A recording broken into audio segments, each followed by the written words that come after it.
Hi guys, welcome back to my channel. I hope you're all doing well. This video today is going to be another parenting in Germany video. You guys seem to really enjoy these types of videos, and as a New Zealander raising my two children here in Germany, I have so much to say on this topic.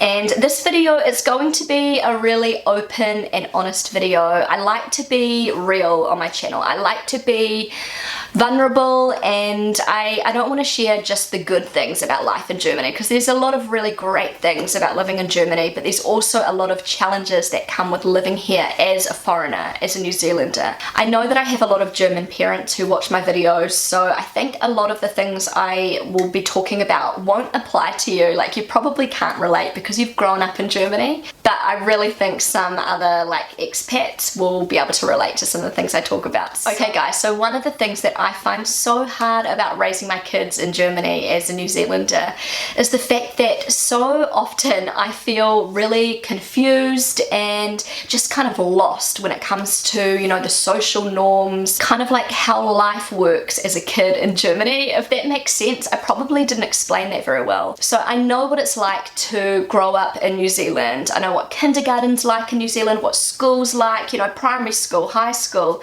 and all that kind of thing. I know how everything kind of works. I know it was a long time ago, but I still know how it works.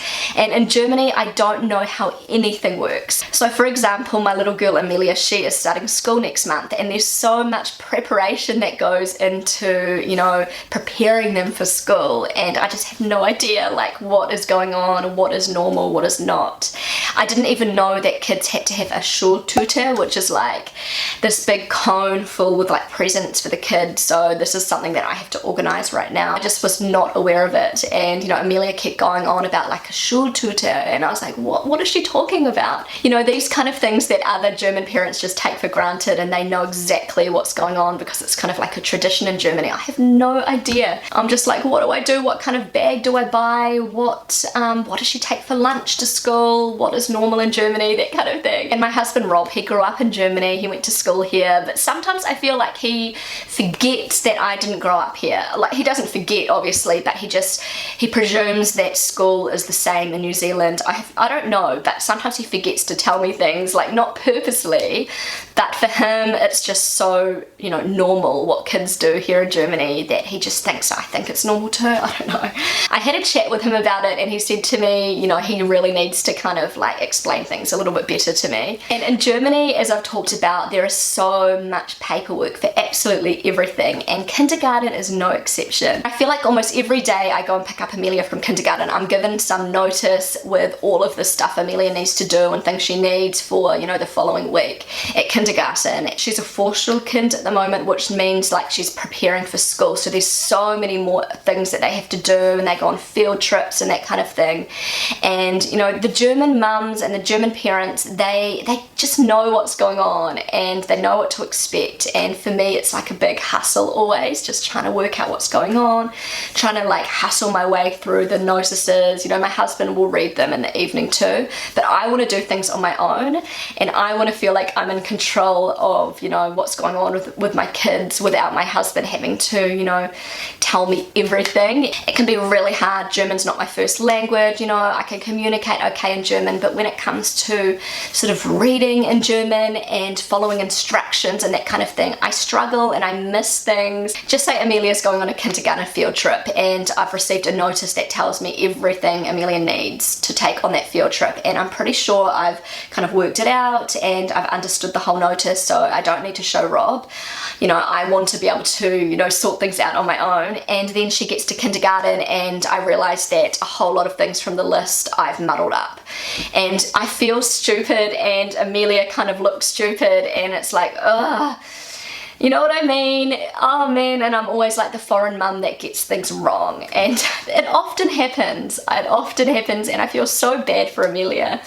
And Amelia will say to me, oh mummy, don't worry, you're not from Germany, I understand. And it's so sweet, but still I feel bad for Amelia because, you know, sometimes she'll come with the wrong, you know, clothing or the wrong lunch or something. I don't know, just little things like that because I haven't read the notice properly. And even just last Friday, it was Amelia's last official official kindergarten day, and she absolutely loved kindergarten, and she was so sad about it. You know, she was crying, she was just devastated. You know, that whole week she was like, I don't want to leave kindergarten, I love kindergarten so much. And I thought to myself, I need to get the teachers something to say thank you, because that's what we do in New Zealand. You always, you know, bring a thank you present, you know, on the last day to thank the teachers.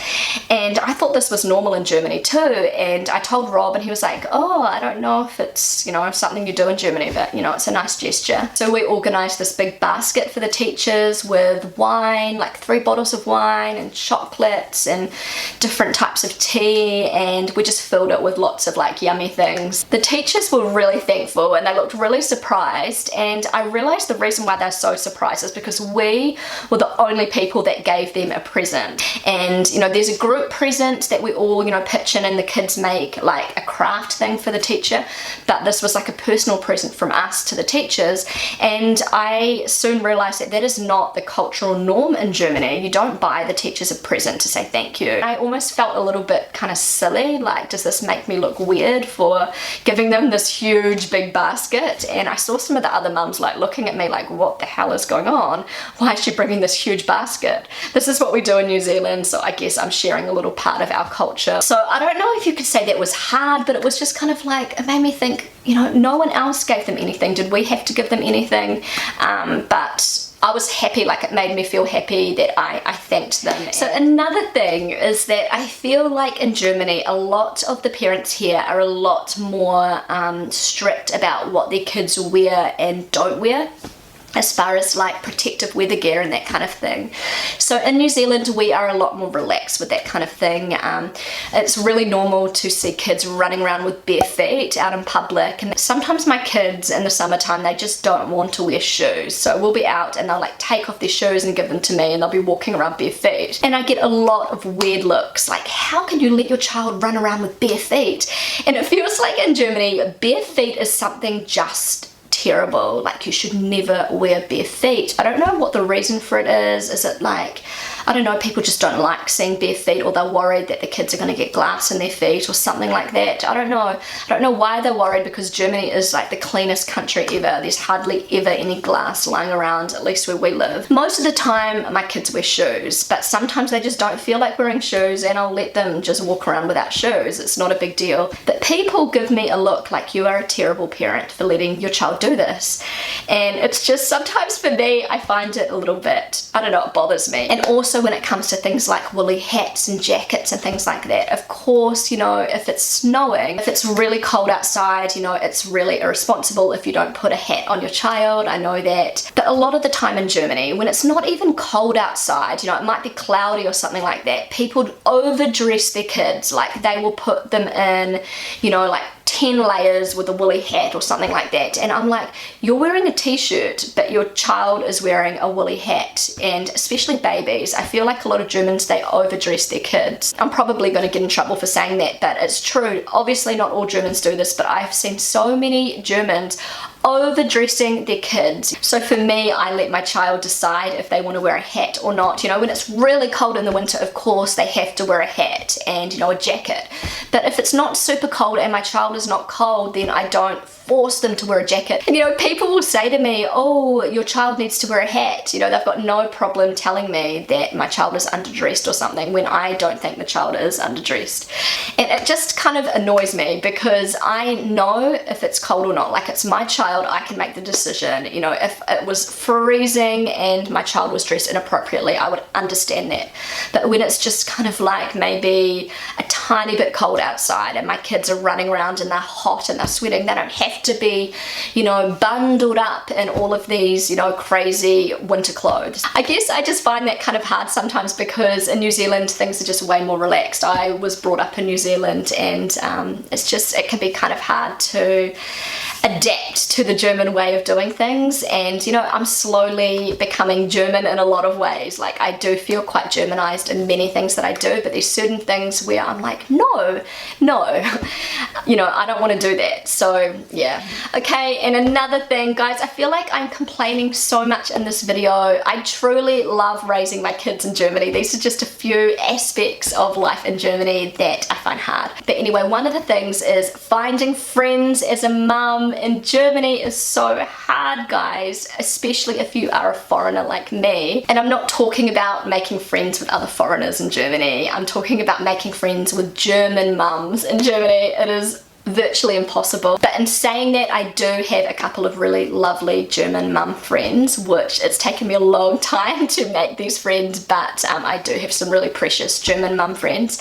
But for the most part, most of my friends are other foreigners, mostly from native English speaking countries. You guys have met my friend from Nigeria, I've got a friend from Japan, a friend from Spain, and the reason why I have so many other mum friends from, you know, different countries is because it's just so hard to make friends with other German mums. And I've talked about this before in previous videos, but this is very fitting for this particular video. When you go to the playground in Germany, it's so hard to strike up a conversation with a German mum because normally they will be in a group of other Germans and they will be like closed, like in a closed group, and you just do not have the opportunity to get in there and like, I don't know, it's just, it's really hard to strike up a conversation. And I've talked about this with my other expat friends and they feel exactly the same. And there's actually a play group in my little village for children under 3, and I actually went along once just to see what it was like, and it was just like, I spent the whole time sitting by myself. The other mums, they all knew each other and they just didn't, they're just like hello, and they don't really include you at all, so you're just kind of on the outside and that, and they're like little cliquey group and they just kind of leave you out. So it's like, oh well, I'm not going to go again. And you know, I'm already part of a bilingual play group, which is just totally different. It's just a totally different atmosphere, and Germans are also welcome to come to the bilingual play group as long as they speak English. Like whoever comes along, we welcome them, we introduce them to everybody in the group, and it's just a different, it is a different atmosphere. And I always, if somebody's new in the group, I will make sure they feel welcome, and I'll, you know, chat to them and ask them questions about themselves. I just feel like German playgroup, I don't know if all German playgroups are like this. I don't know whether it's just the area of Germany where I'm from. I've no idea, but it's weird. It's like no one welcomes you. I've talked to a couple of other people who have actually had exactly the same experience as me at this particular play group in this, you know, very cliquey German village, and it's been, you know, totally the same for them. So it's not just me, guys. So it just can be hard to make connections, and I'm not saying that other German mums aren't nice. Like, I know after living here for years that once you get to know them, they're so lovely, but it just takes a lot of time to kind of get in there, you know. So it's a different kind of, it's just a different experience, you know. So anyway, guys, this video has been so incredibly rambly and all over the place. I didn't really make a plan for this video. I just kind of spoke from my heart, and I don't like making these kind of negative videos where it sounds like I'm whinging the whole time, but that is reality, guys. That is life, and I'm not one of these people who pretend that my life is perfect. I have a wonderful life. I am so blessed, but you know, there's also challenges, and I want to share them with you guys. So guys, don't get the wrong idea. I'm not miserable in Germany, and I love raising my kids here. There's so many cool things about raising kids in Germany. So anyway, guys, thank you so much for watching. If you enjoyed this video, then don't forget to give it a big thumbs up. I would love you to subscribe to my channel. Feel free to connect with me on Instagram, and I will see you again really soon. Bye.